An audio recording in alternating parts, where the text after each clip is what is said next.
자, 62페이지에 자, 작업 절차 일단은 다시 한번 그려봅니다. 그래서 중개업을 적법하게 영위하고자 하는 사람은 그 중개업의 적법 요건이라 할 수 있는 사무소 개설 등록을 신청해야 된다. 등록관청에다가 한다 그랬죠. 등록관청에 신청할 때는 등록 기준을 갖춰야 된다. 등록 기준. 근데 그 등록 기준은 누가 등록 신청에 따라서 좀 달라져요. 그래서 공인중개사 또는 법인만이 등록 신청할 수 있잖아. 그렇죠.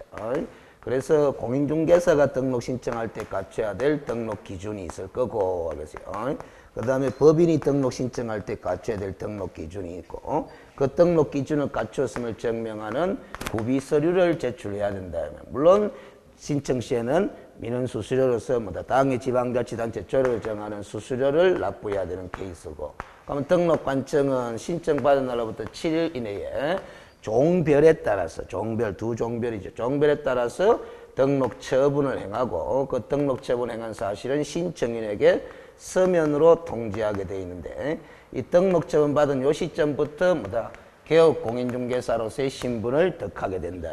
그 이전까지는 무슨 상태다? 무등록 상태다라는 거죠. 자, 그런데 이렇게 등록 처분을 받았다 하더라도 곧바로 업무를 시작할 수는 없고, 그러세요. 업무 시작하기 전까지는 업무 보정 설정이라는 걸 필히 해야 돼요. 이 업무 보정 설정을 해야만이 등록관청은 무슨 증을 교부해 준다? 등록증을 교부해 주고, 이 교부받은 등록증은 사무소 내 보기 쉬운 곳에 게시하는 서면에 들어가죠. 그리고 업무 시작하기 전까지는 또 중개에 사용할 인장을 또 등록을 해야 되는데, 이 인장 등록은 사무소 개설 등록 신청할 때 함께 할 수도 있도록 그렇게 돼 있다 이 말이지. 이게 이제 창업 절차다라는 거죠. 그래서 62페이지에 갑니다. 양갈로 4번에 보면은 등록증의 교부 해가지고 바로 이 부분을 설명하는 겁니다. 보정 설정 여부를 확인한 후에 등록증을 지체 없이 뭐해라? 교부하여야 한다. 그래서 등록증 교부 요건에 해당하는 것이 뭐다? 업무 보정 설정이다라는 소리입니다. 그것이. 자, 그런데 이 등록증을 교부할 때는 등록대장에 기록한 후에 등록증을 교부하라 하는데, 그 등록대장은 전자적 처리가 불가능한 특별한 사유가 없는 한 전자적 처리가 가능한 방법으로 작성 관리해야 되고, 그 등록증을 교부한 사실은 또 다음 달 10일까지 어디에 통보하도록 돼 있다? 공인중개사 협회에 통보하도록 돼 있다라는 거야. 그걸 이제 10줄 정도를 다 점검해 버렸어요. 근데 네모 박스 안에 보정 설정 시기에 관한 해석이 나왔는데, 이거는 이 점을 우리가 이해하고 지나갈 필요가 있다라는 게, 우리 법조문을 보면은 이 보정 설정은 언제 전까지 해라? 업무 시작하기 전까지 해라. 이렇게 돼 있고, 또 인장 등록도 업무 시작하기 전까지 해라. 이렇게만 돼 있어요. 그러면은 현실적으로 제가 오늘 등록 처분을 받았는데 내가 5개월 뒤에 업무를 시작하고 싶을 수도 있다 없다? 있다라는 게요. 그러면 보정 설정은 한 4개월 뒤쯤 가가지고 해도 된다 낸다? 되는 거잖아. 5개월 뒤에 업무 시작하니까. 그렇죠? 업무 시작하기 전까지만 하면 되니까. 그렇죠? 근데 안 되게 돼 있어요. 왜 그러냐 하면은, 오늘 등록 처분 받았는데, 그래서 4개월이 지나도록 보정 설정을 안 하고 있으면은, 우리 21조에 가면 휴업에 관한 규정이 나와요. 휴업. 이 규정을 보면은 이런 말이 나온단 말이에요.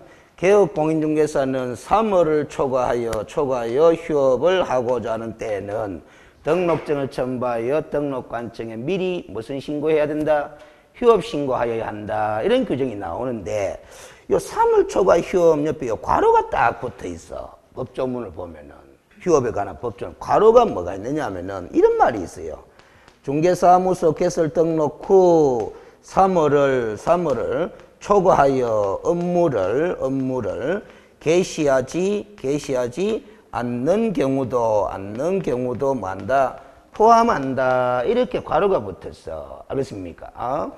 그럼 이 3월 초과 휴업은 미리 신고하는 사항이잖아. 휴업 신고. 그런데 이 말의 의미는 이 경우도 포함해서 해석해라. 이런 뜻이거든. 그러면 이 괄호를 생각해 보면은 오늘 등록처분 받았으면은 몇월 이내에 3월 이내에 업무를 개시해야 된다는다. 해야 된다라는 논리가 나와. 알겠습니까? 그러면 이 보정 설정 신고하고 인장 등록하고 사무소 내 등록증을 개시하는 이런 세 가지 일들을 몇월 이내에 해야 된다. 등록 후 3월 이내에 해야 되지 않느냐라는 해석이 나오는 거야. 그럼 만약에 이 세 가지 일들을 3월 이내에 할 수 없는 사정이 있다라면은 무슨 신고를 내라. 휴업신고를 내라. 이런 소리거든. 그러니까 이 휴업신고를 내지 않는다는 전제에서 보면은 요 등록처분 오늘 받았으면 몇월 이내에 이 세 가지 일을 3월 이내에 하고 업무를 시작해야 한다. 해야 된다라는 해석이 나오는 거라. 알겠어요? 그럼 결국 우리 공인중개사법 조문에 등록처분을 받은 개업공인중개사는 언제까지 업무를 개시해라라는 규정은 있다 없다? 없는데 휴업 규정을 고려해 봤을 때 몇월 이내에 업무를 개시할 수밖에 없다. 3월 이내에 업무를 개시할 수밖에 없다라는 이런 해석이 나온다라는 거라. 알겠습니까? 이런 해석의 결과를 가지고 시험 문제 낸 적은 없어요. 없고 요 괄호를 시험에 몇 번 낸 적이 있다 이 말이지. 휴업에 관한 문제를 물으면서 등록 후 3월을 초과하여 업무를 개시하지 않는 경우에도 미리 무슨 신고 내야 된다. 휴업 신고 내야 된다라는 소리지. 알겠습니까? 그걸 자주 물었는데 해석을 해보면 결국 3월 이내 업무를 개시할 수밖에 없는 현실이야. 알겠어요? 그걸 그 보충학습에 좀 설명해 놓은 기다. 그 다음 63페이지에 보면 등록증의 재교부 이렇게 돼 있죠. 재교부. 근데 자격증 재교부는 앞에서 봤다 안 봤다? 봤어요. 근데 자격증 재교부에 관한 규정은 5조 4망에 있거든. 그 5조 4망의 규정을 여러분들이 또 못 찾아볼까 싶어서 밑에 각주로 적어놨다 안 적어놨다? 적어놨어. 자격증을 잃어버리거나 못 쓰게 된 경우에는 국토교통부를 영리정하는 바에 따라 시도지사에게 재교부를 신청할 수 있다. 이게 법 제5조 4망이거든. 이 법 제5조 4망의 규정은 무슨 증 재교부에도 준용한다. 등록증 재교부에도 준용하니까 등록증을 잃어버리거나 못 쓰게 된 경우도 재교부 사유도 아니다. 재교부 사유가 된다라는 소리죠. 그렇죠? 거기다가 또한 제일 위에 두 번째 줄에 개업공인중개사가 자신의 등록증에 기재사항이 우회되면 변경이 되면은 다시 등록증을 받아야 된다 말다 받아야 된다. 그래서 등록증의 기재사항 변경도 무슨 사유가 된다. 등록증 재교부 사유가 된다라는 소리입니다. 그래서 재교부 사유가 된다는 소리. 그런데 이제 시험의 이 난이도라는 게 이런 식으로 드러난다 이 말이지. 시험 문제를 제일 쉽게 낼 때는 이렇게 그대로 내는 거야. 개업공인중개사는 등록증의 기재사항이 변경된 경우에는 재교부를 신청하여야 한다. 이렇게 내면 오잖아요. 오는데 저 밑에 각주 10번을 한번 봐봐요.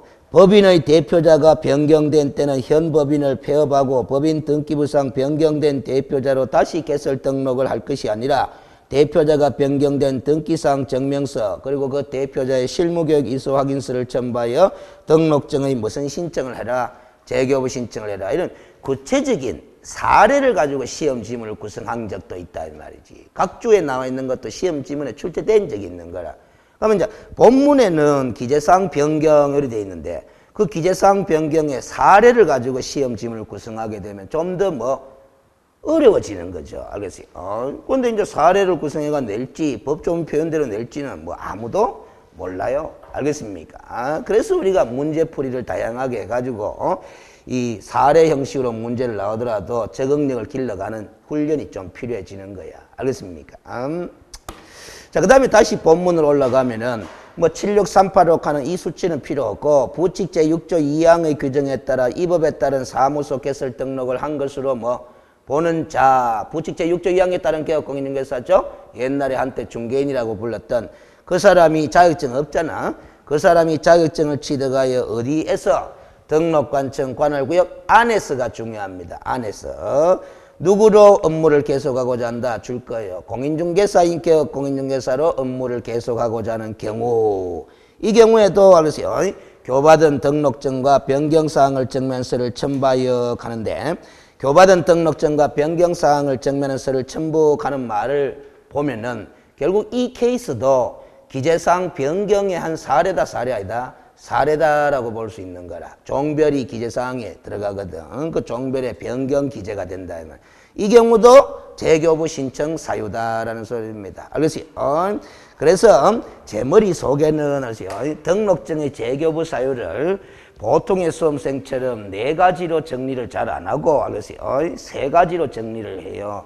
그래서 자격증 재교부에 관한 사유를 준용하니까 잃어버린 경우, 그리고 두 번째 못 쓰게 된 경우, 그 다음에 세 번째가 기재사항 변경, 비재사항, 등록증의 기재사항 변경. 이 3가지로 기억이 되는데, 요 속에는 또 포함이다. 부칙 제6조 2항에 따른 개업공인중개사가 자격증을 취득해가지고 등록관청 관할구역 안에서 누구로? 공인중개사인 개업공인중개사로 업무를 계속하고자 하는 경우, 요 종별 변경 케이스인데도 불구하고 요 경우만큼은 무슨 사유다? 재교부 사유다. 그 경우도 포함해서 해석하는 게 이게 바로 기재사항 변경의 한 사례로 볼 수 있기 때문에. 알겠습니까? 우리가 솔직히 봐봐요. 부칙 제6조 2항에 따른 개업공인중개사도 등록증 있다 없다? 있다라는 거라. 이 사람이 자격증을 따가지고 등록관청 관할구역 안에서 공인중개사인 개업공인중개사로 업무를 계속하고자 한다. 그러면 달라지는 게 뭐가 있어요? 아무것도 없어요. 사무소 그대로 활용하고 그래서 종별만 뭐로 바뀐다? 공인중개사인 개업공인중개사로 바뀌거든. 근데 그 등록증의 중간 부분에 보면은 종별 해가지고 체크 표시하게 돼 있거든. 법인이냐 공인중개사냐 부칙 제6조 2항에 따른 개업공인중개사냐. 그래서 부칙 제6조 2항에 따른 개업공인중개사 칸에 체크되어 있는 이 사람이 이제 자격증 땄는 김에 여기 체크하는 걸로 등록증을 새로 교부받는 거거든. 그 외에는 차이점이 없거든. 그래서 결국 이 케이스도 기재사항 변경의 한 사례다 이렇게 보는 거예요. 알겠습니까? 그렇다고 해가 꼭 이렇게 3가지로 구분 안 해도 되고 이걸 빼가 4가지 이렇게 공부해도 관계는 없습니다. 알겠습니까? 그런데 제가 줄 거락한 문장 있죠. 공인중개사인 개업공인중개사로서 가는 요 부분 있지. 그 부분을 또 수험생들이 또 놓치기 때문에 제가 줄 거락한 게 자꾸 이 부분 강의하면은 전부 다 안에서 이것만 자꾸 기억을 한단 말이야. 근데 아무리 등록관청 관할구역 아니라도 이제 자격증 땄잖아, 이 사람이 법인 설립해가 법인의 대표자로서 법인인 개업공인중개사로 업무를 계속할 수도 있을 거다, 없을 거다? 있을 거다. 그때는 아무리 등록관청 관할구역 아니라도 이 문장이 적용될 수 있는 게 아니죠. 그러면 이 종별 변경에는 틀림없거든. 신규 등록 절차를 밟아야 돼. 알겠습니까? 무슨 소리인지 알겠죠? 그래서 안에서 가는 글자만 자꾸 유의하지 말고 누구로 종별 변경한다? 공인중개사인 개업공인중개사로 종별 변경해가 업무를 계속하고자 하는 경우 그 부분도 주의를 좀 해야 됩니다. 물론 이렇게 재교부 신청할 때는 어떤 경우든 간에 재교부 신청할 때는 수수료를 내야 한다, 안 내야 내야 된다 그 소리고 양갈로 5번은 단순 암기사항이죠. 그래서 등록관청이 월별로 집계된 사항을 다음 달 10일까지 어디에 통보하도록 하는 거? 협회에 통보하도록 하는 사항이 총 몇 가지다? 6가지 항목이다라는 거지. 1번부터 몇 번? 6번까지. 이걸 기억을 좀 해야 돼요. 알겠어요? 그런데 이걸 무턱대고 기억하지 말고 이런 식으로 생각하면서 기억하자 그랬잖아. 누가 알고 싶은 사항들이다. 협회가 알고 싶은 사항들이고 또 알아야 될 필요성도 있다 없다? 있다. 그리 생각하면서 자꾸 기억하는 거야. 그러면 지금 1번부터 6번까지 되어 있지만 지금 63페이지 진도 나오고 있는 이 부분까지로 보면 1번까지밖에 공부 안 했어요. 등록증 교부에 관한 사항은 협회 통보. 그러면 2번부터 6번까지는 앞으로 진도 나가면서 그 주제들을 공부할 때마다 또 통보해라 하는 내용 나온다 안 나온다? 나온다라는 소리지. 이거는 다 모아놓은 기다 이 생각하면 돼요. 그래서 어떻게 보면 여기 다 모아놨다 말보다도 이 시행규칙 6조에 이렇게 다 모여져 있는 걸 제가 해당 주제 글을 쓰면서 다 퍼잡은 거지. 알겠습니까? 기억을 해야 됩니다. 6번에 개업공인중개사의 무슨 변경? 종별 변경. 근데 종별 변경 중에 한 개는 이미 했다 안 했다? 했다 이 말이지. 무슨 신청 사유다? 재교부 신청 사유로. 알겠어요? 그럼 요 종별 변경 케이스 빼고 재교부 신청 사유에 속하는 요 종별 변경 케이스 빼고 나머지 종별 변경의 케이스는 전부 다 무슨 절차 밟아야 된다? 신규 등록 절차 다 밟아야 된다라는 소리입니다. 알겠습니까? 그래서 방갈로 1번의 원칙 봐봐요. 종별을 달리하여 업무를 하고자 하는 경우는 등록 신청서를 다시 제출해야 된다. 신규 등록 절차 밟아라 이 소리잖아. 이 경우에 종전에 제출한 서류는 또 낼 필요 있겠다 없겠다? 없겠다. 그거 갖고 뭐 장난친 건 없는데 종전에 등록증은 이를 뭐 해라? 반납해라 하는 그걸 줄 거나 주제가. 근데 이 부분은 요 설명을 듣고 뭐다 넘어가야 돼. 종전 등록증을 반납해라 하는데 그 밑에다가 폐업 신고는 한다 안 한다? 안 해도 된다. 이렇게 메모를 해두면 돼요. 이게 이렇게 이해하고 지나가야 돼요. 이 종별 변경한답시고 해가지고 신규 등록 절차를 원칙대로 밟아버리면은 이중 등록에 문제가 생긴다 이 말이지. 그렇죠? 그런데 우리 법은 이중 등록을 허용한다 금지한다? 금지한다 이 말이지. 그러면 이중 등록 금지 규정에 어긋나지 않도록 하기 위해서는 이렇게 밟아야 되는 거야. 종전 중개업에 대해서는 무슨 신고부터 내고 폐업 신고부터 내고 다시 등록 절차를 밟아야 되는 것이 정상적인데, 그렇죠? 우리 법 전문은 종전 중개업에 대해서는 폐업 신고를 굳이 내지는 않아도 좋은데 종전 등록증을 뭐 하기는 해라, 반납하기는 해라, 이렇게 되어 있는 게다 말이지. 알겠습니까? 그래서 이 반납의 밑에다가 폐업 신고는 안 해도 됨, 이렇게 메모해 둔다는 거지. 그렇죠? 이게 원칙적인 절차라. 그래서 뒷페이지에 보면은 두 번째 줄에 그런 소리 적어 놨네요. 하지만 종전 중개업에 대해 따로 이 폐업 신고를 할 필요는 없으며 신규 등록 절차를 밟잖아?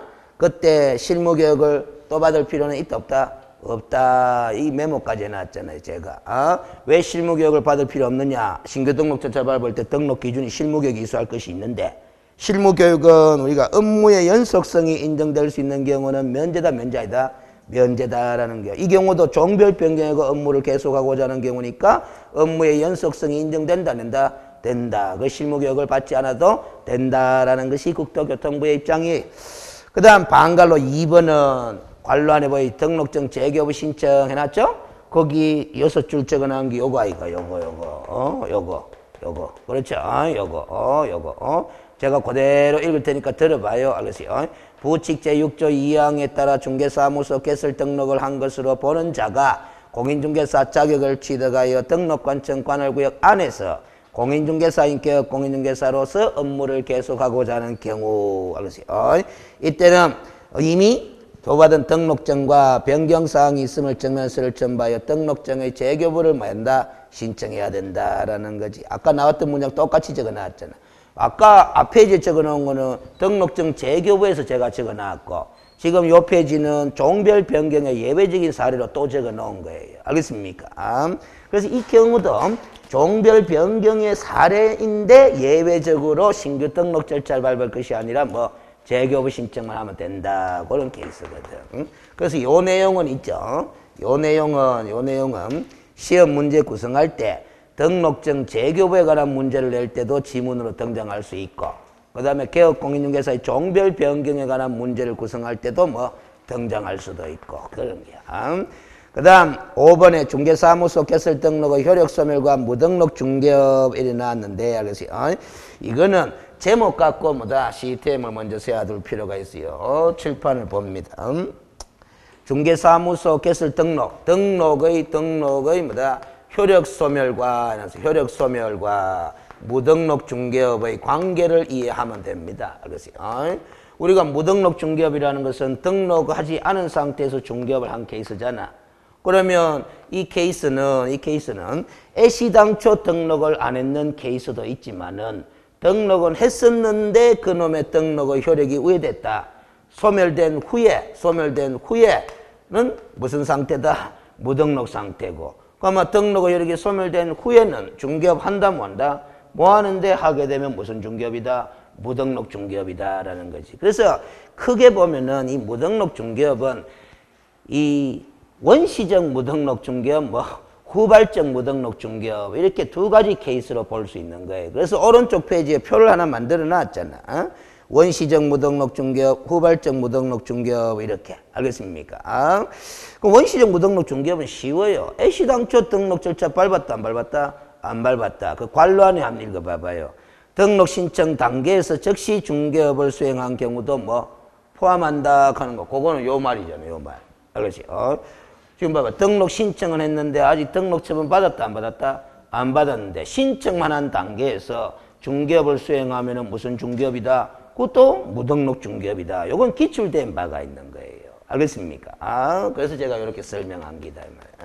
그러면 요 이후에 등록처분 받은 이후에 중개업을 수행하마. 이런 절차는 안 밟았지만은 알았어요. 등록처분 받은 후에 중개업을 하마. 무등록 중개업이다 아니다?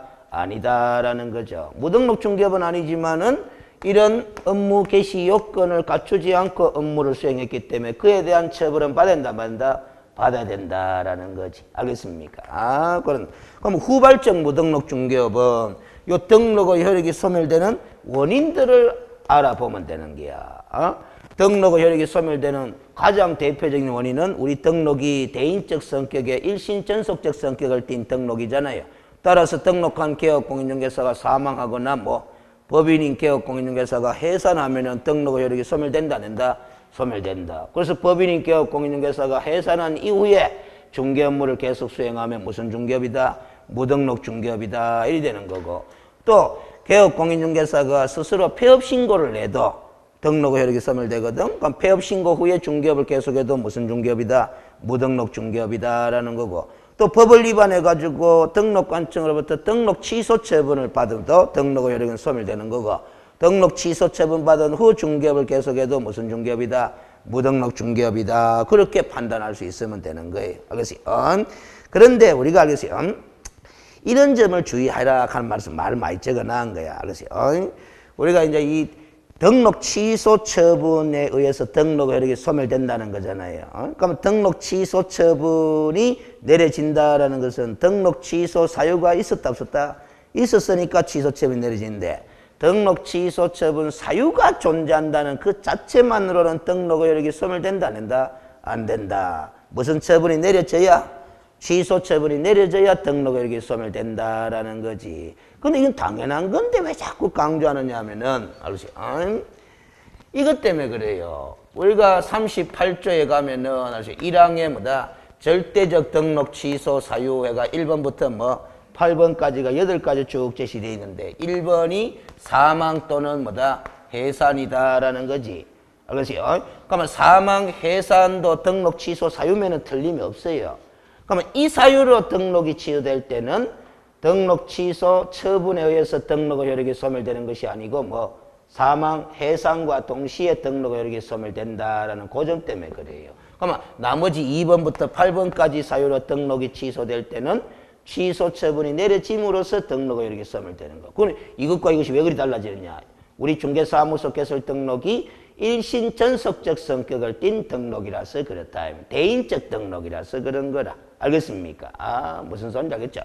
그래. 우리가 이거하고도 비슷하게 머리를 굴려도 됩니다. 민법에서 상속이 개시되는 시점은 언제다? 피상속인이 사망한 시점 상속이 개시되는 거예요. 알겠습니까? 그런 식입니다. 그러면 요 등록한 개업공인중개사가 사망하거나 해산하면은 언제 등록의 효력이 소멸되는 거다? 등록 취소 사유로 규정이 돼 있어도 등록 처분이 내려지기 전이라도 사망, 해산과 동시에 등록의 효력이 뭐 된다? 소멸된다라는 소리입니다. 그것 때문에 그래요. 그것이요. 자, 그런데 그것이요. 우리가 요 정도 또 공부를 또 해놔야 돼. 64페이지에 가봐요. 밑에서 한 7번째 줄에 보면 주의할 점은 이리 나왔죠.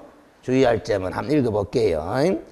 그 뒤에 가서 공부하다 보면 또 주의하라 소리 또 나와 이거는. 개인인 개업공인중개사의 사망 또는 개업공인중개사인 법인의 해산으로 등록의 효력이 소멸되는 것은 등록 처분에 의해서가 아니라 사망 내지 해산에 의해서 등록의 효력이 소멸된다는 점. 이건 이미 우리가 주의를 했다 했고 또 한 가지 더 주의하자. 중개법인 대표자의 누구의 사망? 대표자의 사망은 등록증 재교부 사유에 해당될 뿐 등록의 효력 사유가 효력이 소멸되는 사유가 아니다라는 점이다 이 말이지. 오타네요. 아니하는 점이다. 이거 아니다라는 점이다. 그러니까 우리가 법인인 개업공인중개사가 봐봐요. 해산한다 하는 말과 법인의 대표자가 사망한다 하는 말은 같은 말이다 다른 말이다? 다른 말이다. 그럼 대표자가 사망했다라는 이 현상은 무슨 사유다? 기재사항 변경의 사례가 되는 거고 등록증 재교부 신청 사유가 되는 것이지 등록의 효력이 소멸되는 사유가 아니다라는 거죠. 법인 해산한 거하고 대표자 사망 구별해라라는 사람이 또 주의를 해야 될 게 있어. 법인인 개업 공인중개사가 해산하면은 등록 취소되잖아. 취소 사유니까 취소된 경우에는 대표자이었던 자가 등록 취소 처분받은 날로부터 7일 이내에 등록증을 뭐 하도록 돼 있다? 반납하도록 돼 있습니다. 알겠어요? 그런데 개인인 개업 공인중개사가 사망해도 등록 취소처분 내리잖아. 그 사망으로 등록 취소된 경우에는 무슨 규정이 없다는 점을 주의해라. 등록증 반납 규정이 없다는 점을 주의해라 라는 소리라. 알겠습니까? 그래서 우리가 이제 이 등록 취소 처분을 받으면은 잡아봐요. 1번, 2번, 3번, 4번, 5번, 6번, 7번 이런 사유로도 등록 취소되잖아. 이런 사유로 등록 취소되면은 개업 공인중개사는 등록증을 반납해야 한다. 해야 됩니다. 이 경우도 등록증 반납해야 한다. 해야 되는데 누가 반납한다? 대표자이었던 자가 반납하는데 그럼 이 경우도 등록증 반납하느냐? 규정이 없다라는 소리라요. 옛날에 있었는데 삭제돼 버렸어요. 옛날에 있었던 규정은 이 사망한 개업 공인중개사와 세대를 같이 하는 자가 등록증을 반납하여야 한다 하는 규정이 있었거든. 그게 삭제되고 현재는 없어요. 그러니까 현재는 등록 취소되면 등록증 반납하는 것이 원칙인데 요 사유로 등록이 취소됐을 때는 반납 규정이 있다 없다? 없다라는 점 주의를 하면 돼. 알겠습니까? 그 다음 65페이지로 가가 그러세요. 그 표 위에 보면은 무등록 중개업은 몇 년으로 처벌하게 돼 있다? 3년짜리로 처벌하게 돼 있는데 그러세요. 당연히 무등록 중개업 한 사람은 등록된 상태가 아니니까 행정처분의 대상은 된다 안 된다? 안 된다라는 거예요. 알겠습니까? 행정처분의 대상은 아니다. 그럼 됐고 D페이지로 가봐요. 판례가 3개나 소개되어 있는데 그러세요. 3개나 소개되어 있는데 1번 판례, 2번 판례, 3번 판례 다 출제된 바가 있어요. 있는데 1, 2번 판례가 좀 자주 출제된 바 있고 3번은 제 기억으로 한 번 딱 출제된 바가 있고 그래요. 그러세요. 자, 1번 판례는 하세요. 1번 판례는 저 앞에서 우리가 봤던 판례예요. 자, 봐봐. 앞에서 우리가 중개업의 개념을 공부했죠. 중개업이라면 다른 사람의 의뢰에 의하여 일정한 보수를 받고 중개를 어떻게 하는 거? 업으로 하는 것을 말한다. 이렇게 되어 있는데, 알겠어요? 업으로 하기 위해서는 보수를 받아야 된다, 말한다? 받아야 되는데, 이 판례는, 알겠어요? 5번째 줄 끝에 봐봐요. 중개대상물의 거래 당사자들에게서 보수를 현실적으로 받지 아니하고 단지 보수를 받을 것을 약속하거나 요구하는 데 그친 경우에는 중개업에 해당한다, 해당하지 않는다? 해당하지 않는다 하는 요 판례잖아요. 앞에서 했더랬죠? 앞에서 했는데 이게 여기서 또 왜 등장하느냐? 무등록 중개업을 공부하는 이 부분에 왜 등장하느냐? 이 사건의 피고가 누구다? 무등록자인 거예요. 알겠습니까? 이 사건의 피고가 무등록자였는데 사실관계를 조사를 해보니까 방금 읽었다시피 알겠어요? 보수를 현실적으로 받지 아니하고 단지 보수를 받을 것을 약속하거나 요구하는 데 그쳤을 뿐이더라라는 거야. 그럼 이걸 중개업을 했다고 볼 수 있다 없다? 없다. 그럼 무등록 중개업이라고 볼 수 있다 없다? 없다. 그래서 무죄 이렇게 판결 남기다 이 말이지. 그런데 뒷부분은 아시죠?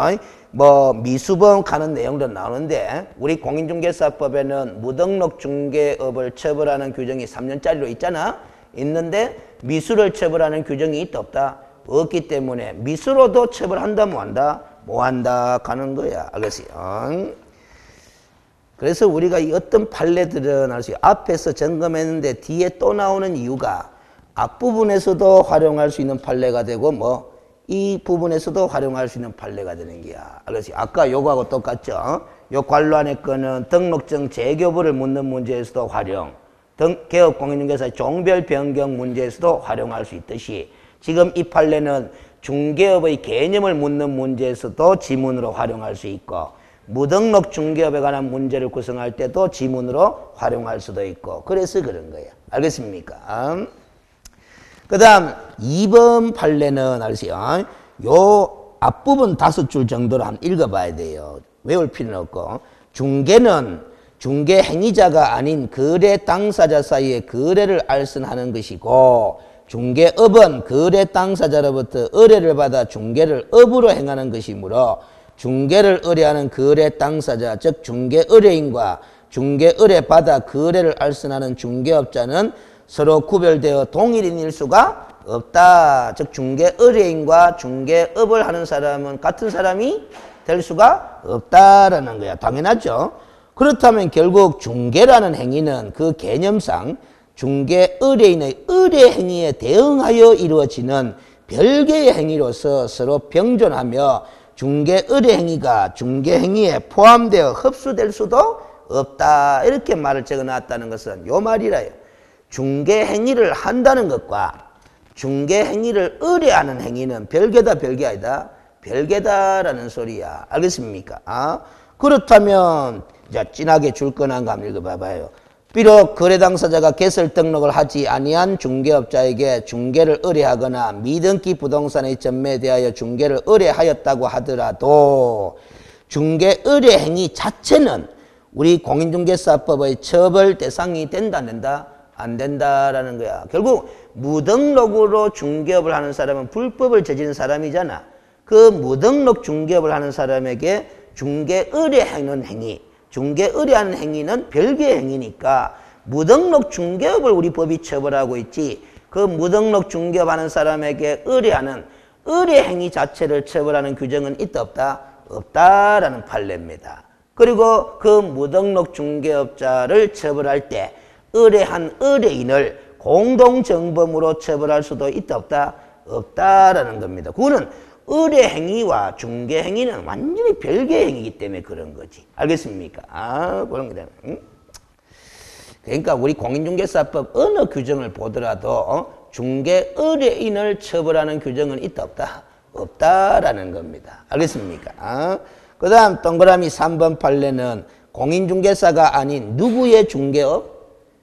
피해자의 중개업이라고 해놨어. 피해자의 중개업. 근데 그 공인중개사가 아닌 피해자의 중개업은 이 사건을 읽어보니까 무등록 중개업인 거야. 알겠어요? 그럼 무등록 중개업하는 사람이 피해자입니다. 피해자. 알겠어요? 무등록 중개업하는 사람이 불법을 저지른 사람인데 그 불법을 저지른 사람이 누구다? 피해자다라는 거야. 무슨 피해자냐? 무등록 중개업도 업무다, 업무 아니다? 업무다. 그럼 무등록 중개 업무를 방해당했다. 자기가. 그러면 무등록 중개하는 사람이 피해자다 할 수 있는 거 아닙니까? 그런데 만약에 그 무등록 중개업을 행하는 자의 업무도 우리 형법이 보호 대상으로 삼는 업무라고 본다면은 가해자는 무슨 죄가 성립될 수 있다? 업무 방해죄가 성립될 수 있거든. 알겠습니까? 그런데 이 판례는 무등록 중개 업무는 보호 대상이 되는 업무다, 아니다? 아니다. 따라서 무등록 중개 업무를 방해했다 하더라도 업무 방해죄가 성립된다, 안 된다? 안 된다 하는 판례라요. 알겠어요? 그런 뜻이 돼. 보호 가치가 없는 업무다라는 거야. 알겠습니까? 보호 가치가 없는 업무다라는 겁니다. 참 이런 부분에서 알겠어요? 카메라만 안 돌아가면은 뭐 이야기를 쉽게 할 수 있는 얘기 있는데 알겠어요? 그것 때문에 쉽진 않아요. 알겠어요? 그래서 우리가 법은 이런 게 있어요. 옛날에 좀 이야기 해봅니다. 옛날에는 이런 뭐 말들이 많았어요. 법은 보호 가치가 있는 정조, 보호 가치가 있는 정조만 보호를 한다라는 거지. 알겠습니까? 보호할 만한 가치가 있는 정조만 보호한다라는 것이지. 그래서 보호할 가치가 없는 정조도 있다, 없다? 반대로 있다는 거야. 그 정조를 침해가 강간을 저질렀을 때는 강간죄가 성립된다, 안 된다? 안 된다 하던 시절이 있었어요. 지금은 바뀌었지만, 알겠습니까? 옛날 한때는, 알겠어요? 이 무등록 중개업을 하는 사람의 업무는 보호할 가치가 있는 업무다, 보호할 가치가 없는 업무다. 보호할 가치가 없는 업무다. 그래서 방해하더라도 무슨 죄가 성립 안 된다? 업무 방해죄가 성립되지 않는다. 이런 판례입니다. 자, 그 양갈로 3번에 무등록 중개업과 보수 청구권 가는데 시험에 잘 나옵니다. 판례 2개를 시험에 잘 내요. 알겠어요? 그래서 지금 제일 밑에 줄부터 이제 판례가 나오는데 판례가 두 개가 연결돼가 나오는데 앞부분의 판례는 무등록 상태에서 중개업을 한 사람이고 뒷부분 판례는 무등록 상태이면 똑같은데 중개 행위를 했을 뿐이지 중개를 업으로 한 것은 아니다라는 사례라요. 알겠어요? 그래서 67페이지에 보면은 네 번째 줄에 봐봐요. 등록하지 아니한 채 무등록 상태에서 뭐를 하면서 부동산 중개업을 하면서 업하는 글자를 동그라미 딱 쳐놔요. 업을 하면서 체결한 중개보수지급 약정은 유효다 무효다 그런 말은 없죠? 없고 뭐 이런 말이 있잖아. 세 번째 줄부터 다시 읽겠습니다. 중개사무소 개설 등록에 관한 우리 공인중개사법의 규정들은 즉 등록과 관련된 규정들은 무등록 중개업을 하면서 체결한 보수지급 약정의 효력을 제한하는 이른바 무슨 법규다? 강행법규 동그라미 칩니다. 그러니까 우리 공인중개사법에서 규정해두고 있는 등록에 관한 규정들은 임의법규가 아니고 뭐 강행법규에 해당한다라는 게야. 그러면 이 무등록자는 강행법규 위반이다 위반 아니다?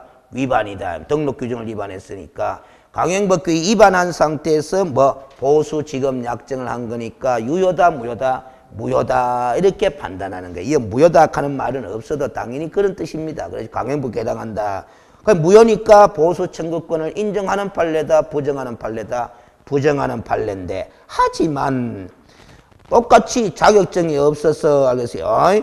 중개를 사무소 개설 등록은 하지는 않았지만은 이 사건은 우연한 기회 단 1회 타인 간의 거래행위를 중개한 경우 등과 같이 중개를 업으로 했다 안 했다?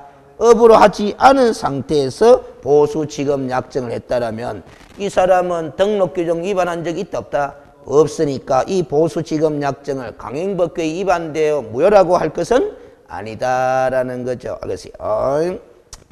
그래서 이 경우는 알겠어요?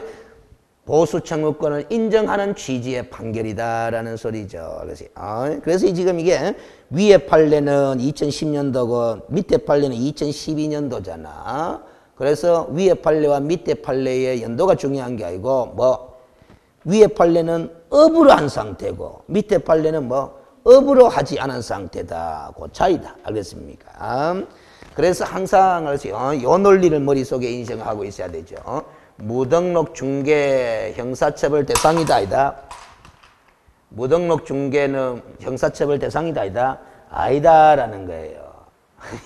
무등록 중개업이 형사처벌 대상이다라는 소리라. 알겠습니까? 아직도 흔들리잖아. 우리가 용어 개념을 공부할 때 중개라는 두 글자와 중개업이라는 세 글자는 같은 말 다른 말?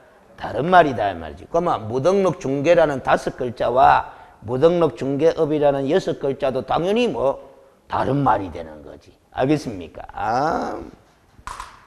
그래서 이게 왜 자꾸 흔들리느냐 하면 알면서도 흔들리는 이유가 오랫동안 우리의 언어 관행 때문에 그래요. 말하는 이 습관 때문에. 그래서 지금도 여러분들이 나가면 알면서도 뭐라고 이야기. 저도 그래요. 저도 지금 등록 안 하고 중개하면 처벌받는데 이익한다고.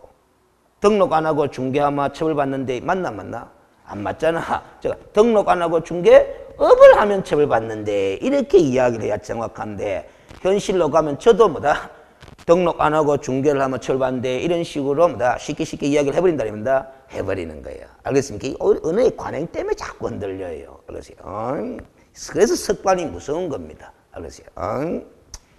그러면 됐고 뒷페이지로 갑니다. 이제 68페이지에 2절에 무슨 사유? 등록의 결격 사유 등이 나왔는데 알겠어요? 이제 이 과목 공부하면서 누차 또 제가 강조하는 단어 하나가 뭐예요? 등이잖아. 등을 함부로 붙였다 뗐다 하면 된다 안 된다? 안 된다라는 이 등이라는 글자가 지금 붙었는 거는 이 등은 누구를 가리키는 거다 그랬어요? 소속 공인중개사, 중개보조원, 개업공인중개사인 법인의 사원 또는 임원 이런 사람들을 한 글자로 뭐 등간다는 말이야. 그러면은 봐봐요. 그러면은 우리 법조문 제목이 10조 제목이 등록의 뭐 결격사유 등이 나왔다 이 말이야. 그럼 이 결격사에 해당되는 사람은 등록한다 뭐한다? 뭐한다. 등록 뭐하니까 개업공인중개사가 될 수 있다 없다? 없다. 그러면 요 등은 누구라 그랬어? 소속 공인중개사 중개보조원법인의 사원 또는 임원이라고 그랬잖아요. 결격세 해당되는 사람은 등도 된다 못 된다? 못 된다. 그럼 이 등을 여기로 딱 갖다 붙이가 의 결격사유. 그래서 개업공인중개사 등의 결격사유 이렇게 글을 쓰기도 한다 이 말이지. 그러니까 결국 이 결격세 해당되는 사람은 개업공인중개사도 될 수 없고 누구도 될 수 없고 등도 될 수 없고 그렇다면은 이렇게 설명할 수 있는 거죠. 결격세 해당되는 사람은 중개업을 영위할 수도 없고 중개업에 종사할 수도 없다. 중개업을 영위할 수도 없고 뭐 중개업에 종사할 수도 없는 사유다. 이런 뜻이 되는 거라. 알겠습니까? 그걸 이제 우리가 알아보러 가자라는 거죠. 그래서 69페이지에 2번부터 결격사유 구체적 내용회가 1번부터 12번까지 알아보러 가자라는 소리거든요. 그 다 보고 난 다음에 12가지를 다 보고 난 다음에 68페이지로 다시 되돌아와가 좀 봐야 될 문장들이 있습니다. 그래서 자, 일단 결격사유 12가지 어떤 것들이 적혀져 있는지부터 기억을 하자라는 거지. 시험에 매회 나옵니다. 올해도 나옵니다. 알겠습니까? 자, 그래서 1번에 미성년자 이래 나왔는데 그래서 시커멓게 번호 1번 칠해 놨잖아. 그 이유는 나중에 돌아와서 설명합니다. 알겠습니까? 아직까지 시험 문제 낸 적이 없어요. 시커멓게 처리된 부분 관련해서는. 일단은 미성년자는 결격사유로 규정이 되어 있다라는 거죠. 그런데 주의를 기울일 거는 민법에 혼인한 미성년자는 성년으로 의제되잖아. 그리고 법정 대리인의 동의를 받아서는 뭐다? 단독으로 유효한 법률 행위를 할 수도 있는 자잖아. 그렇다 하더라도 민법에서는 그렇게 해석을 하지만은 우리가 지금 공인중개사법을 공부하는 거잖아요. 공인중개사법의 이 미성년자라는 결격사유를 해석할 때는 민법의 그 논리를 적용한다 뭐한다? 뭐한다라는 소리야. 그 혼인을 하더라도 법정 대리인의 동의가 있어도 객관적으로 만 19세에 이르지 않으면은 미성년자로서 중개업에 종사한다 뭐한다? 뭐한다라는 겁니다. 알겠습니까? 그래서 이거 딱 생각하면은 여러분들이 법을 공부할 때 그래서 이 법에서 A법에서 공부한 이치를 B법 공부할 때 함부로 막 활용하면 된다 안 된다? 안 된다라는 거예요. 알겠습니까? 활용할 것도 있지만 함부로 활용해서는 안 되는 거예요. 2번은 비성년 후견인, 피한정 후견인 이렇게 보면 돼요. 알겠어요? 법 조문상으로는 검치산자, 한정치산자라고 표기되어 있지만 민법이 뭐다? 개정됐기 때문에 검치산자를 뭐로 바꾸어서 비성년 후견인, 한정치산자를 뭐로 바꿔서 비한정 후견인. 근데 옛날에 여러분들이 검치산자, 한정치산자로 공부할 때는 이렇게 공부를 했어요. 누가 검치산자입니까? 이렇게 물으면은 답을 이렇게 하거든. 법원으로부터 검치산 선고를 받은 자가 검치산자다. 이렇게 답을 하면 맞아요. 그럼 누가 한정치산자고 이래 물으면 또 법원으로부터 한정치산 선고를 받은 자다. 이렇게 답하면 맞아요. 그러면 이제 검치산자는 언제 검치산자의 신분에서 벗어나노? 이리 또 묻거든. 그러면 또 요리 답하면 돼요. 법원으로부터 검치산 취소 선고를 받으면 이런 말을 하면 돼. 취소 선고. 그럼 한정치산 취소 선고를 받으면 벗어난다. 이런 말을 하면 되거든. 근데 지금은 민법이 용어가 피성년 후견인, 피한정 후견인으로 바뀌는 바람에 선고하는 말을 안 써요. 취소 선고하는 말을 안 써요. 그래서 용어를 좀 익혀놔야 돼. 동그라미 2번에 보면은 두 번째 줄에 봐봐요. 성년 후견 개시 심판 가잖아. 개시 심판을 받으면은 비성년 후견인이 되는 거야. 알겠습니까? 성년 후견 개시 심판을 받으면 누가 되는 거다? 비성년 후견인이 되는 거고, 한정 후견 개시 심판을 받으면 비한정 후견인이 되는 거야. 그럼 그 사람이 언제 신분에서 벗어나느냐? 지나게 돼 있잖아. 성년 후견 무슨 심판? 종료의 심판. 한정 후견 무슨 심판? 종료의 심판. 받게 되면은 비성년 후견인, 비한정 후견의 신분을 벗어난다라는 거야. 개시 심판 무슨 심판? 종료 심판. 요 표현을 조금 익혀 두시라라는 소리야. 알겠습니까? 표현을 익히지 않는 바람에 읽고 무슨 소리인지 몰라가 OX 판단을 뭐 할까 싶어서 하는 거예요. 알겠습니까? 그 시험 지문은 이렇게 되는 거죠. 이렇게 된 거죠. 법원으로부터 성년 후견 개시의 심판을 받은 자는 결격사유에 해당한다 하면 오닥스다 오 이렇게 판단하면 돼요. 알겠어요? 그리고 또 시험 지문 만들어 볼게요. 비성년 후견이니 법원으로부터 성년 후견 종료의 심판을 받게 되면은 결격사유에서 벗어난다 하면 뭐 이런 식으로 판단할 수 있도록 표현을 좀 익혀 두시라라는 거야. 알겠어요? 동그라미 3번에 파산 선고를 받고 복권되지 아니한 자 하는 거는 특별히 어려운 부분이 없죠. 복권 결정만 나면 결격사유에서 뭐 벗어난다라는 소리입니다. 그런데 우리가 복권이 결정되는 이유는 이 파산법을 보면은 그 채무자의 회생 및 파산에 관한 법률 하는 거 있죠. 법 이름 안 해야 되는데 이 법에 따르면은 당연 복권이 되는 경우가 있고 뭐 신청에 의해서 복권이 되는 경우가 있는데 그 구별할 줄 몰라도 돼요. 신청에 의해서 복권이 되든 당연히 복권이 되든 복권 결정이 되면 무슨 신분에서 벗어난다. 결격 파산자의 신분에서 벗어나가 중개업에 종사한다. 그렇게 알고 있으면 돼. 그렇지. 뒷페이지로 갑니다. 그렇지. 동그라미 4번 네 번째 결격사유. 금고 이상의 실형선고를 받고 집행이 종료되거나 그 집행이 면제된 날로부터 3년이 경과되지 아니한 자도 결격자다. 그런데 집행이 종료하는 단어를 해석할 때는 뭐 또 포함해서 해석해라. 집행이 종료되지는 않았지만 종료된 것으로 보는 경우까지도 포함해서 해석해라. 이렇게 관로가 적혀져 있잖아요. 그렇죠? 그러면 일단 가, 나, 다로 우리가 구성을 해놨잖아. 책이. 가는 뭐를 설명해 놓은 겁니까? 금고 이상의 실형 선고를 받고 가는 문장을 설명해 놓은 거잖아. 그렇죠? 그래서 가를 보시면 형법상 형의 종류를 1번부터 9번까지 쭉 적어 놨는데 다 안 외우셔도 돼요. 알겠어요? 그런데 이 순서가 형벌의 무겁고 가벼움을 정하는 순서거든. 그러니까 금고 이상 하면은 무슨 형을 말하는 거다. 사형과 징역형과 금고형을 말하는 거겠죠. 그렇죠? 그런데 현실적으로 사형은 우리가 생각할 필요가 없는 거고 여기서 금고 이상 실형 선고를 받고 가면 뭐 징역형이나 금고형의 선고를 받은 것을 이야기하는 거다라는 소리입니다. 그리고 이것도 좀 아셔야 돼요. 그러세요. 우리나라는 신급제죠.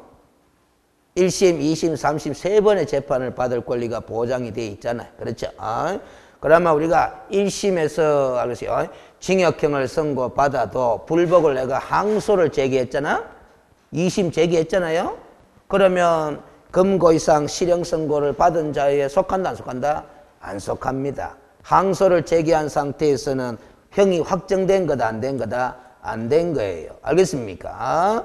그래서 여기서 말하는 금고 이상의 실형 선고를 받고 가는 말은 확정 선고를 받은 경우를 말하는 거라. 알겠습니까? 확정 선고를. 자, 그러면 됐고, 알겠어요? 금고하는 글자 앞에 이 법에 위반하여 하는 말이 있어요, 없어요? 없죠? 그러니까 결국 공인중개사법을 위반하든 다른 법을 위반하든 법원으로부터 금고 이상의 실형 선고를 받은 자는 무슨 사유가 되는 거다? 결격사유가 되는 거다라는 소리입니다. 알겠어요?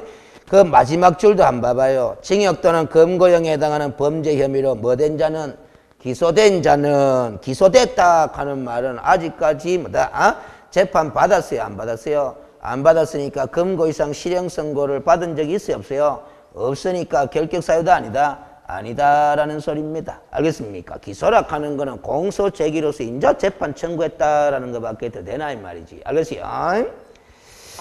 그 다음 나는 이제 집행 종료라는 단어의 의미를 설명해 놓은 거잖아. 집행 종료가 되는 가장 대표적인 경우가 만기 석방이잖아요. 만기 석방일로부터 몇 년이 지나지 아니한 자는 3년이 지나지 않은 자는 결격사유다라는 거는 쉬운 건데 우리가 이제 집행이 종료된 것으로 보는 경우도 포함해서 해석해라 하는 요것 때문에 가석방 문제가 등장하는 겁니다. 징역형이나 금고형의 집행 중에 있는 자가 가석방 처분을 받은 경우에는 풀려나겠죠? 그러면 가석방 처분을 받고 풀려난 다음에 무슨 기간이 경과되면 가석방 기간을 경과한 때는 형의 집행을 종료한 것으로 본다 이렇게 돼 있죠? 가석방 기간을 경과한 때 가는 것 동그라미 쳐놔요. 그러면 이 가석방 기간이 얼마냐를 알아야 된다, 몰라야 된다? 알아야 되는데, 밑에 적어 놨잖아. 무기형에 있어서는 가석방 기간이 몇 년? 10년이고, 유기형에 있어서는 가석방 기간이 뭐? 남은 형기, 잔형기가 가석방 기간이 되는 거다라는 소리입니다. 알겠어요? 그런데 그 잔형기는 10년을 초과할 수 없도록 제한을 하고 있어요. 알겠어요? 그것까지는 몰라도 좋습니다. 어쨌든 잔형기가 유기형의 경우는 잔형기가 무슨 기간이다? 가석방 기간이다라는 소리다요. 알겠어요? 그러면은 봐봐요. 그러면은 예를 들어서 알겠어요? 징역 5년을 형을 선고받은 사람이 알겠어요? 3년 만에 무슨 처분 받았다? 가석방 처분을 받았다 이 말이야. 그러면 가석방 처분이 풀려나겠죠? 가석방 기간이 몇 년? 2년이다 하면 잔형기죠. 요 2년이라는 잔형기라는 가석방 기간이 경과되면은 5년의 뭐다? 형이 집행이 종료된 것으로 본다, 본다. 이때부터 또 몇 년 더? 3년 더 지나야 결격사유에서 벗어난다라는 소리입니다. 알겠습니까? 그런 게 되면. 그러면 봐봐요. 요거 한번 물어보자. 징역 5년의 형을 선고받은 사람인데, 알겠어요? 자, 봐봐요. A도 징역 5년, B도 징역 5년 선고받았어요. 같은 날. 알겠어요? 근데 A는 만기 석방됐어요. B는 3년 만에 가석방됐어요. 알겠습니까? 그 A나 B가 결격사유에서 벗어나는 시점은 같나 다르나? 머리가 안 굴러가는구나. 그럼 또 적어가면서 봐야 된다 이 말이야. 알겠어요? A라는 사람이 있고 뭐 B라는 사람인데 둘 다 오늘 똑같이 징역 5년을 선고받았어요. 알겠어요? 이 사람은 뭐다? 만기 석방됐어요. 알겠어요? 요때부터 몇 년 더 지나야 돼요? 3년 더 지나야 되죠. 그렇죠? 집행 종료 후 3년 지나야 되니까. 요 B는 오늘 5년 똑같이 받았는데 뭐다? 3년 만에 가석방이 됐어요. 3년 지나가. 가석방대가 뭐다? 2년이 지납니다. 2년이 경과돼요. 이게 뭐다? 가석방 기간 아닙니까? 그렇죠? 그러면 이 경과된 시점은 이 사람도 5년 흘렀죠? 이 사람도 몇 년 지났노? 5년 흘렀죠? 요때부터 또 몇 년 더 지나야 되나? 3년 더 지나야 되잖아. 그럼 결국 봐봐요. 동일한 날, 동일한 형을 선고받은 사람이 만기 석방된 경우나 가석방 처분된 경우에는 결격사유에서 벗어나는 시점은 같다라는 겁니다. 알겠습니까? 결과적으로. 요 사람은 콩밥 물 때로 다 묻다 이 소리고 요 사람은 뭐다? 2년 덜 묻다라는 소리밖에 안 되는 거지. 벗어나는 시점은 뭐 똑같아. 알겠어요? 그렇게도 한번 출제된 적이 있습니다. 시험 지문에. 알겠어요? 딱 한 번 출제된 적이 있어요. 조금 제가 볼 때는 지나친 출제라고 보여지지만 출제된 바가 있어. 그럼 됐고, 다는 집행 면제를 또 소개해 놓은 거죠. 집행 면제된 후 몇 년이 지나도 되니까, 3년이 지나도 되니까. 그래서 요것도 질문 들어올까 싶어서 읽어보겠습니다. 땡땡 옆에 읽어봅니다.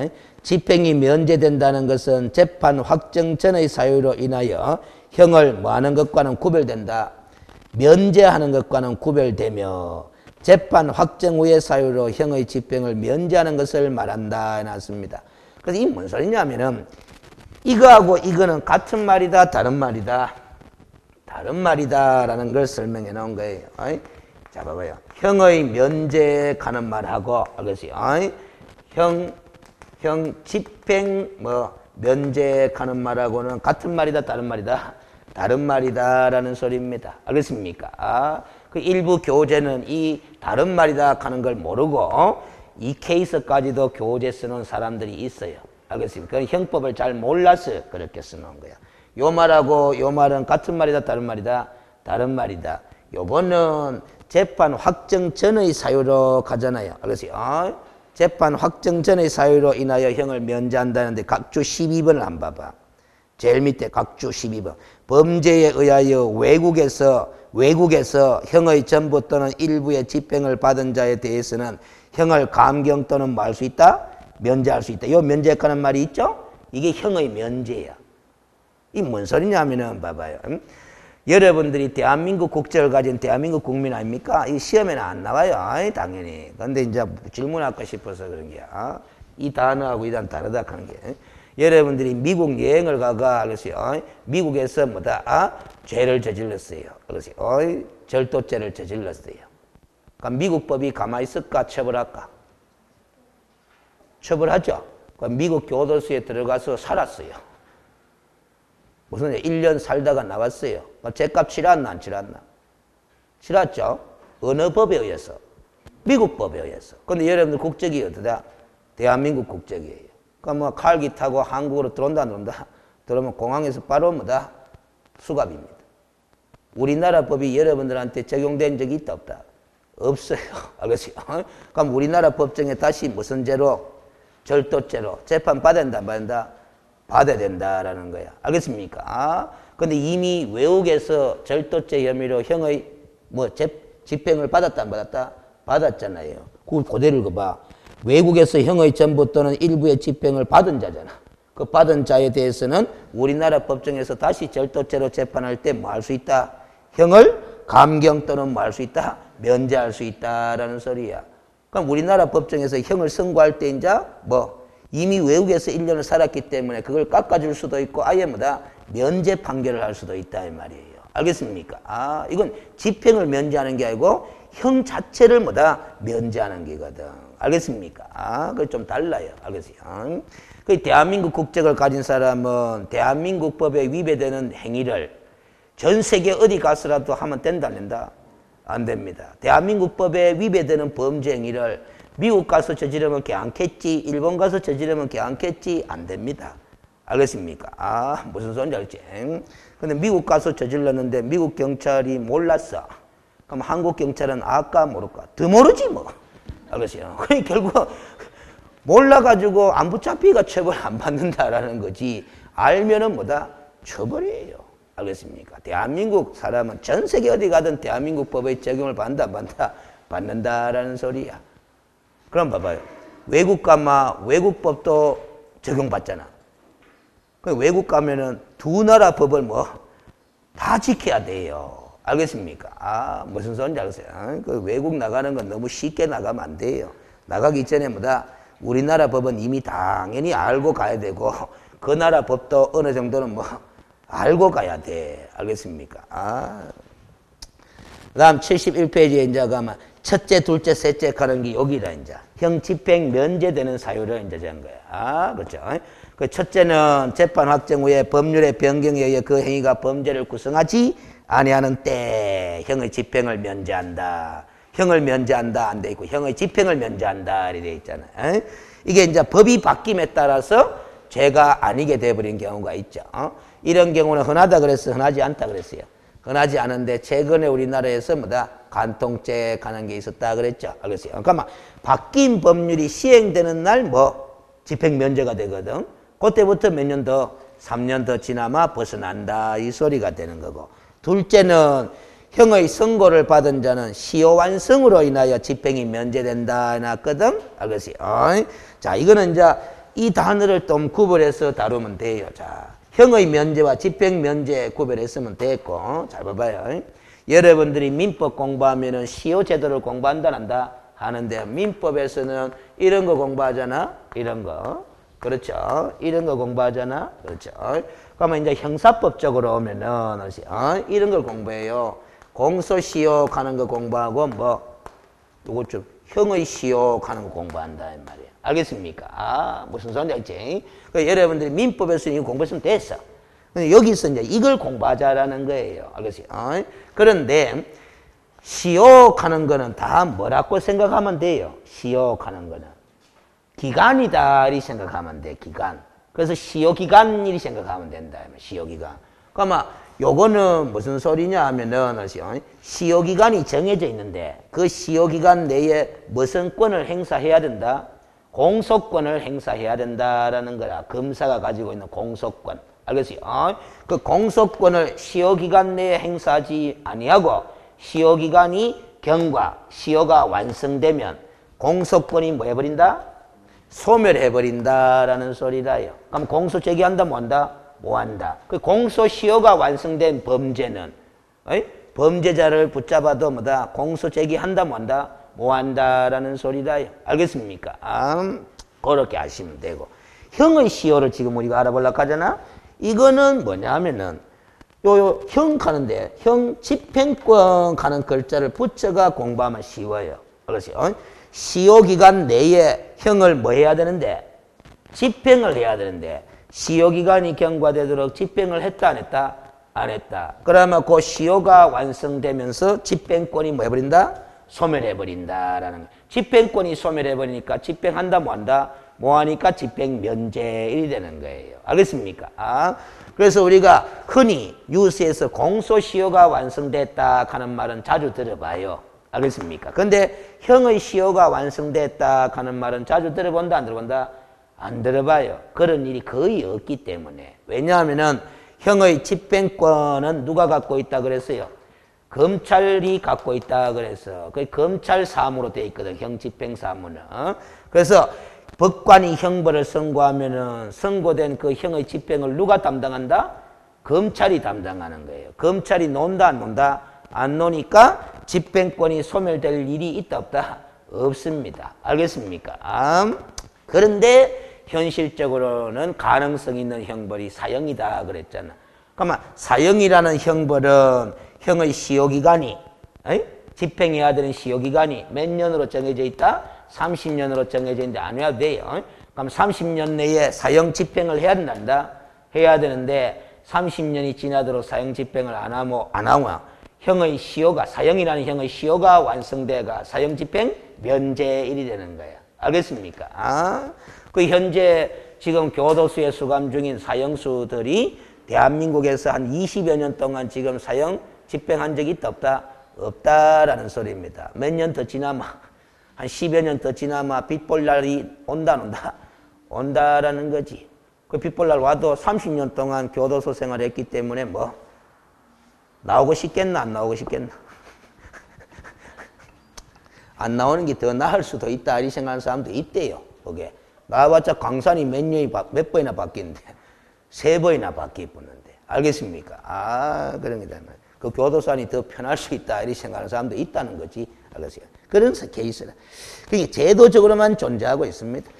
그런데 이게 시험 문제 한번 나왔어요. 그 네모 박스 안에 4번째 줄에 줄 꺼놓은 거 있지. 범죄의 무슨 시효가 완성된 경우, 공소시효가 완성된 경우에는 형의 선고가 있었는 경우가 아니죠.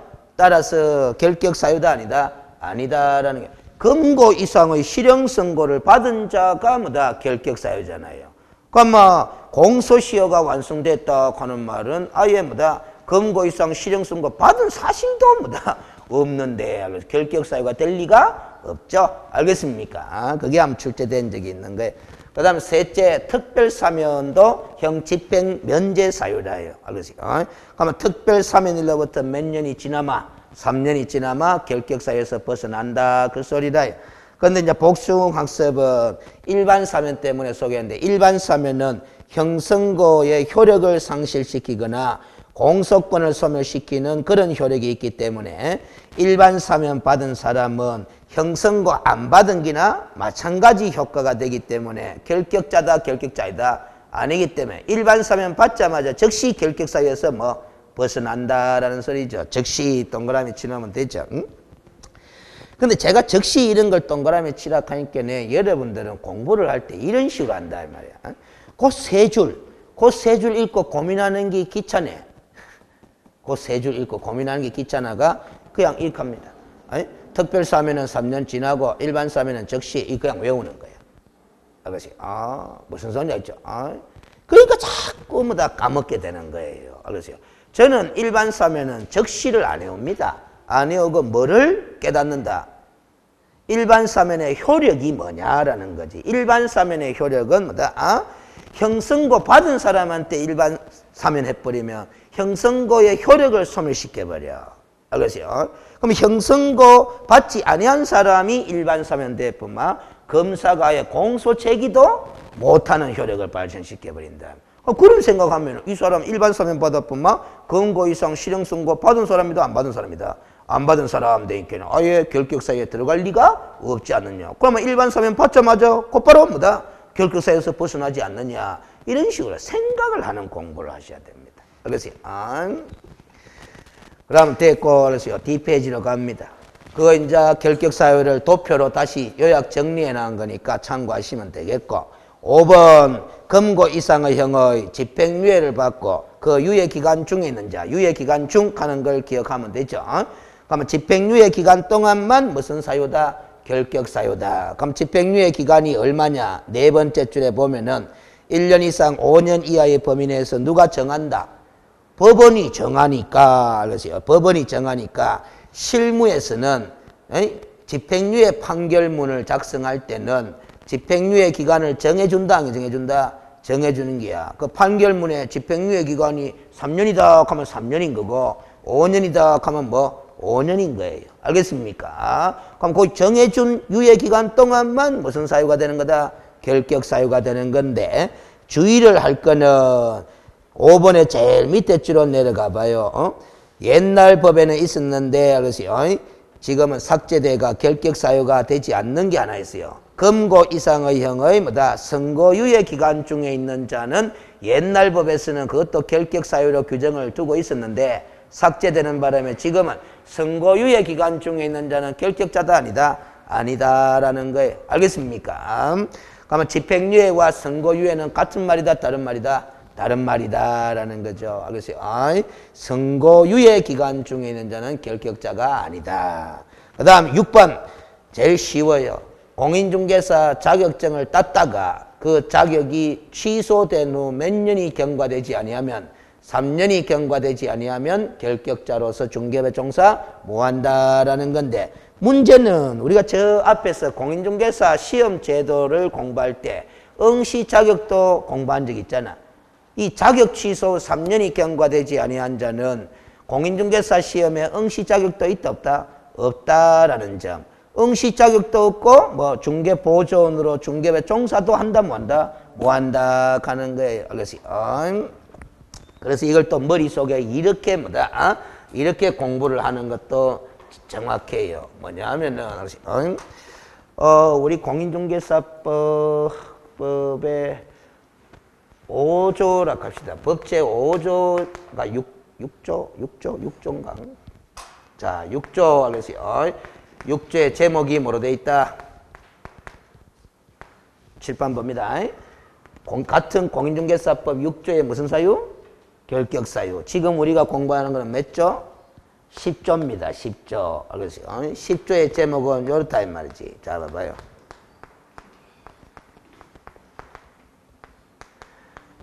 그리고 우리 공인중개사법 조문에 여기도 결격 사유, 여기도 뭐 결격 사유 하는 글자가 양쪽에 다 나옵니다. 알겠어요? 그럼 이 결격 사유는 뭐고 이 결격 사유는 뭐냐? 자, 뭐 이 결격 사유는 1번부터 12번까지다라는 거잖아. 알겠어요? 여기에는 번호가 없어요. 한 문장으로 되어 있어요. 이렇게 되어 있습니다. 법전을 여러분이 직접 보는 기다 지금. 자, 보면 공인중개사 자격이 취소된 후, 취소 후 3년이 경과되지 아니한 자는 이렇게 되어 있어요. 공인중개사가 될 수 없다.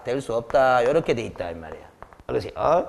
그러니까 결국 누구의 결격 사유다? 요거는 공인중개사의 결격 사유다. 그 말은 시험 친다 못 친다? 못 친다라는 소리야.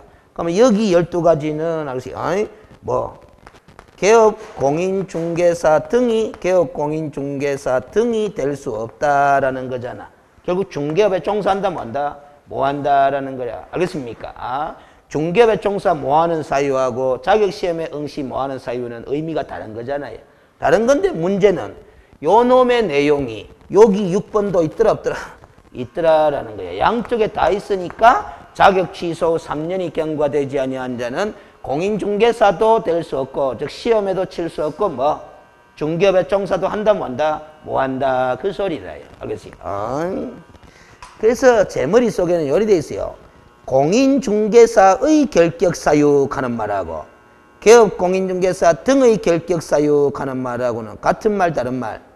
다른 말이 된다 이 말이에요. 알겠습니까? 논리가 그래 딱 돼 있다. 자, 그 다음에 73페이지에 보면은 아시죠? 7번에 봐봐요. 공인중개사 자격이 정지된 자로서 무슨 기간 중에 있는 자?